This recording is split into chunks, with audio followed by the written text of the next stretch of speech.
Self fulfilling prophecy. अगर एक line में बात करें तो ये इफेक्ट है किसका, हमारी बिलीफ का, किसके ऊपर, हमारी परफॉर्मेंस के ऊपर, कि हम जो भी सोच रहे हैं उसका हमारी जो भी परफॉर्मेंस है, हमारी जो भी आउटकम है या जो बिहेवियर है, जो भी रिजल्ट निकल के आ रहा है, वो किससे इन्फ्लुएंस है, वो इन्फ्लुएंस है हमारे बिलीफ से। कैसे, जैसे प्लेसिबो इफेक्ट का बहुत नाम सुना होगा आप लोगों ने। प्लेसिबो इफेक्ट में क्या होता है कि हम जो भी पेशेंट है उसको ड्रग नहीं देते हैं, उसको कुछ शुगर पिल्स दे देते हैं और उसको क्या बोलते हैं, ये शुगर पिल इस चीज पे काम करेगी, तो वो शुगर है, उसका कोई काम ही नहीं, तो लेकिन फिर भी जो पेशेंट है वो कुछ ना कुछ बेटर रिजल्ट अपने अंदर महसूस कर पाता है। तो वो कैसे कर पाता है, क्योंकि वो सोचता ऐसा है कि ये ड्रग जो है ये मेरे कैंसर को ठीक करेगी। ठीक है, तो there has been researches which showed कि कैंसर की जो स्टेजेस हैं उनमें भी प्लेसिबो ने बहुत अच्छा काम किया है। क्या मतलब है कि लोग जब ये सोचने लगते हैं कि ऐसा होगा तो ऐसा हो जाता। दूसरा एक एग्जाम्पल लेते हैं स्टीरियोटाइप थ्रेट का। स्टीरियोटाइप थ्रेट का क्या मतलब होता है कि जिस भी पर्टिकुलर कम्युनिटी के लिए स्टीरियोटाइप बना हुआ है उसको ये बात पता है कि मेरे लिए ये स्टीरियोटाइप है, तो जब ये परफॉर्मेंस की बारी आती है उस चीज को लेके, तो दैट पर्सन को जो अवेयरनेस है उस स्टीरियोटाइप की, उसकी वजह से उसके अंदर एंजाइटी क्रिएट होती है। वो एंजाइटी की वजह से वो अच्छा परफॉर्म नहीं कर पाता है। अच्छा परफॉर्म नहीं कर पाता है तो विच प्रूव द स्टीरियोटाइप करेक्ट। इसका एग्जांपल से समझते हैं। जैसे एक रिसर्च हुई थी, एक स्टडी हुई थी, एक्सपेरिमेंट कह सकते हैं। ठीक है, उसमें क्या था कि जो आपकी जो अफ्रीकन अमेरिकन थे उनसे ये बोला गया था कि उनके लिए ये स्टीरियोटाइप था कि ये मैथ्स में अच्छे नहीं होते हैं। ठीक है, अभी वो हुआ स्टडी हुई, ठीक है, उसमें दे वर अवेयर कि हाँ मेरे लिए ये स्टीरियोटाइप है कि हम लोग मैथ्स में अच्छे नहीं होते हैं। तो that created the anxiety in them, जिसकी वजह से उनकी परफॉर्मेंस इफेक्ट हुई, जिससे कि क्या हुआ कि ये बात सच साबित हो गई कि अफ्रीकन अमेरिकन जो है वो they are not good in maths. तो ये कैसे हुआ, सिर्फ क्योंकि उन्होंने ये बात मान ली थी, ठीक है, कि ऐसा है, उसकी वजह से उनके अंदर एक पैनिक, एक एंजाइटी, एक डर क्रिएट हुआ, तो जिससे कि उनकी परफॉर्मेंस इफेक्ट हुई और उससे कि एक चीज आ गई, स्टीरियोटाइप सेट हो गया। तो क्या हुआ, बिलीफ थी हमारी वो कि हाँ ऐसा है, इस वजह से वो हमारी परफॉर्मेंस को उसने इफेक्ट करा। ठीक है, अब एक लेते, अच्छा दो तरीके की होती है सेल्फ फुलफिलिंग प्रोफेसी। एक होती है हमारी सेल्फ इम्पोज जो हम खुद से मानते हैं। ठीक है, यहाँ पे जो मैंने आपको स्टीरियोटाइप का एग्जांपल दिया, प्लेसिबो का एग्जांपल दिया है, ये हमारी बिलीफ में हमारे परफॉर्मेंस को इफेक्ट करा। ठीक है, लेकिन कुछ ऐसी भी चीजें होती हैं जो अदर इम्पोज होती हैं, जो मेरी बिलीफ नहीं है, वो दूसरों ने मेरे ऊपर डाली है। इसको पिग्मेलियन इफेक्ट भी कहते हैं। कहीं कहीं पे ये भी दिया हुआ है self fulfilling prophecy is also called Pygmalion effect. तो सेल्फ फुलफिलिंग तो दो टाइप की होती है, एक सेल्फ इम्पोज, दूसरी आपकी अदर इम्पोज। तो जो अदर इम्पोज है इसी को ही पिग्मेलियन इफेक्ट कहते हैं। ठीक है, तो अदर इम्पोज कैसे, अब इसका एग्जाम्पल लेते हैं, स्टूडेंट का ले लेते हैं। जैसे टीचर है, ठीक है, क्लास में उसने, एक टीचर ने अपनी एक बिलीफ बना ली कि ये पर्टिकुलर जो स्टूडेंट है ये बहुत अच्छा है, ये बहुत अच्छा परफॉर्म करेगा, इसके मार्क्स बहुत अच्छे आएंगे, ये फर्स्ट आ सकता है क्लास में। तो उस हिसाब से क्या होगा, उस टीचर का जो बिहेवियर होगा उस स्टूडेंट के लिए वो वैसे ही होगा कि वो जब उस बच्चे को कोई डाउट होगा तो वो उसको ज्यादा डिटेल एक्सप्लेनेशन के साथ उसको डील करेगी।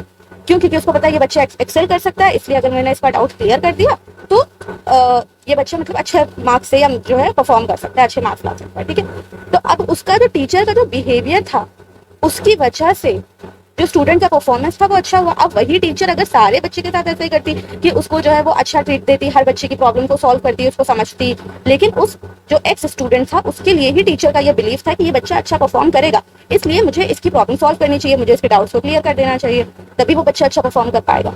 तो यहाँ पे जो स्टूडेंट है वो इफेक्ट हुआ है किससे, टीचर के बिहेवियर से इफेक्ट हुआ है। और टीचर का बिहेवियर किससे इफेक्ट हो रहा है, उसकी बिलीफ से इफेक्ट हो रहा है। ठीक है, तो ये होता है other imposed self fulfilling prophecy. एक एग्जांपल और ले लेते हैं, जैसे कि आपका वुमेन है।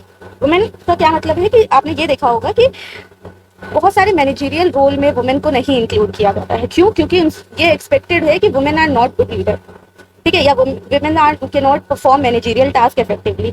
ये एक तरीके से कह सकते हैं स्टीरियोटाइप बना हुआ है वुमेन में। इसलिए आप देखेंगे कि जितनी भी बड़ी बड़ी कंपनीज है कहीं पे भी आपको मतलब बहुत ही कम है जो सीईओ लेवल तक की आपको वुमेन दिखाई देती है। ठीक है, तो ये एक स्टीरियोटाइप बना हुआ है ना, women are aware of this stereotype. तो उनके अंदर ये बिलीफ है ऑलरेडी कि हाँ लोग ऐसा सोचते हैं। तो जब लोग ऐसा सोचेंगे और उनकी सोच की वजह से आपकी सोच के ऊपर इफेक्ट पड़ेगा, उसकी वजह से आप अच्छा परफॉर्म नहीं कर पाएंगे, तो क्या होगा, ये एक विशियस साइकिल बन जाती है। ठीक है, जैसे कि सेल्फ फुलफिलिंग प्रोफेसी की सीख है आपकी है, उसको दो तरह से लेके देखो, अदर इम्पोज भी होगी, सेल्फ इम्पोज भी। उससे क्या होगा, बिहेवियर जो होगा, जैसे वुमेन का ले लेते हैं। ठीक है, वुमेन के लिए सेल्फ फुलफिलिंग एक बिलीफ है, मान लीजिए। ठीक है, एक बिलीफ बनी हुई है वुमेन की that women are not good at managerial role. तो लोगों का जो बिहेवियर है टुवर्ड्स दोज वुमेन वो वैसे ही होगा। ठीक है, उनको हाई लेवल की रिस्पॉन्सिबिलिटी के टास्क नहीं दिए जाएंगे, लीडरशिप रोल्स नहीं दिए जाएंगे। तो इससे क्या होगा कि विमेन को खुद ऐसा लगने लगेगा कि मेरे अंदर ही काबिलियत नहीं है, मेरी ही सेल्फ एफिकेसी डाउन है, ठीक है, उसको अपने ही एबिलिटीज पे भरोसा नहीं है, सेल्फ एबिलिटीज मतलब बिलीफ इन योर एबिलिटीज। तो उसकी जो लो सेल्फ एफिकेसी वो एक्सपीरियंस करने लगेगी। जब लो सेल्फ एफिकेसी होगी तो उसकी परफॉर्मेंस भी लो होगी, लो परफॉर्मेंस होगी तो रीइंफोर्समेंट मिलेगा एक कि हाँ भाई वुमेन जो है वो मैनेजरियल रोल के लिए इफेक्टिव नहीं है। तो this leads to fulfilling of self fulfilling prophecy. इसी तरीके से आप स्टूडेंट का भी ले सकते हो। स्टूडेंट को टीचर अगर ये बोलती रहे कि जो है तुम पढ़ाई में अच्छे नहीं हो, ठीक है, तुम ऐसा नहीं कर सकते हो, जस्ट ओके, स्टूडेंट ही मतलब टीचर भी ये बोले कि तुम्हारी परफॉर्मेंस अच्छी नहीं है, तुम अच्छा नहीं कर सकते, मतलब उसको सारे नेगेटिव, जैसे आपने भी अपने स्कूल्स में देखा होगा ना कि टीचर्स का अगर बैड रिस्पॉन्स है तो बच्चा भी बैड परफॉर्म ही करता है। तो वो क्या है, वो भी एक साइकिल ही बनी हुई है ना कि टीचर्स ने अच्छा हमें फीडबैक नहीं दिया तो हमने अपने आप को मान लिया कि मैं ही अच्छा नहीं हूँ, मेरी ही सेल्फ एफिकेसी डाउन है, तो उसकी वजह से लो परफॉर्मेंस हुआ और leads to fulfilling of self fulfilling prophecy. इसी तरीके से स्टीरियोटाइप जो है वो भी ऐसे ही बनते हैं। इस स्टीरियोटाइप में क्या होता है, जैसे अभी यहाँ मैंने अफ्रीकन अमेरिकन का एग्जांपल दिया कि जो भी जिस कम्युनिटी के खिलाफ स्टीरियोटाइप बना हुआ है वो उसको इंटरनलाइज कर लेता है, वो ये मान लेता है कि हाँ ये जो स्टीरियोटाइप है ये मेरे ही अंदर है, ठीक है। जैसे विमेन ये मान लेंगे कि मैं ही मैनेजरियल रोल के लिए अच्छी नहीं हूँ, ठीक है, और कोई भी एग्जाम्पल ले लो, तो वो चीज़ है कि वो अपने अंदर इंटरनलाइज कर लेता है। उसकी वजह से वो ऐसे ही बिहेवियर को कंफर्म करने लगता है जो स्टीरियोटाइप को लीड करते हैं। उससे क्या होता है, एक रीइंफोर्समेंट मिलता है, जो रीइंफोर्समेंट एक जनरल बिलीफ में बदल जाती है और वही जनरल बिलीफ को हम स्टीरियोटाइप कहते हैं। तो ये क्या है, ये एक विशियस साइकिल बन जाती है कि जब हम स्टीरियोटाइप को इंटरनलाइज कर लेते हैं और उसके बाद उसी हिसाब से एक्ट करने लगते हैं, ठीक है, वही जब हम बिहेवियर वैसा ही करते हैं तो उससे क्या होता है कि एक रीइंफोर्समेंट क्रिएट हो जाता है कि हाँ ये सही है, स्टीरियोटाइप सही है, उससे एक जनरल बिलीफ बन जाती है और वही जनरल बिलीफ को हम स्टीरियोटाइप कहते हैं, ठीक है।